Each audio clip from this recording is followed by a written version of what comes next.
బుద్ధిమంతుడికి సర్ది కడతానంట బొడ్రాయి కాడ భోంచేసి బోర్ల బుక్కలో వండుకున్నాడు. మేం నరేంద్ర మోడీ గారికి వీర తిలకం దిద్ది యుద్ధం చేయాలి అంటే నేను యుద్ధం విరమించుకున్నా అని చెప్పి ఈ రోజు మోడీ గారు ట్రంప్ బెదిరిస్తే యుద్ధాన్ని ఆపేసి ఆనాడు పాకిస్తాన్ ఉగ్రవాదులు ఈ దేశంలో అమాయకులను చంపినప్పుడు అఖిల పక్షం కావాల్సి వచ్చింది.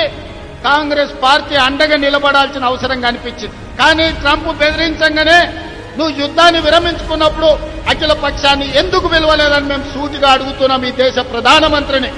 ఇది నీ సొంత వ్యవహారం కాదు, నీ పార్టీ వ్యవహారం కాదు, ఇది ఎన్నికల విధానం కాదు, ఇది దేశ భద్రతకు సంబంధించిన విధానం. దేశ భద్రత విషయంలో యుద్ధం చేయాల్సిన సమయంలో యుద్ధం విరమించడం ద్వారా 140 కోట్ల భారతీయుల యొక్క ఆత్మ గౌరవాన్ని ట్రంప్ దగ్గర తాకట్టు పెట్టొచ్చి ఇవాళ గొప్పల కోసం ఉపన్యాసాలు బీజేపీ వాళ్ళు ఇస్తున్నారు తప్ప ఈ దేశ భద్రత పట్ల వాళ్లకు పట్టింపు లేదు.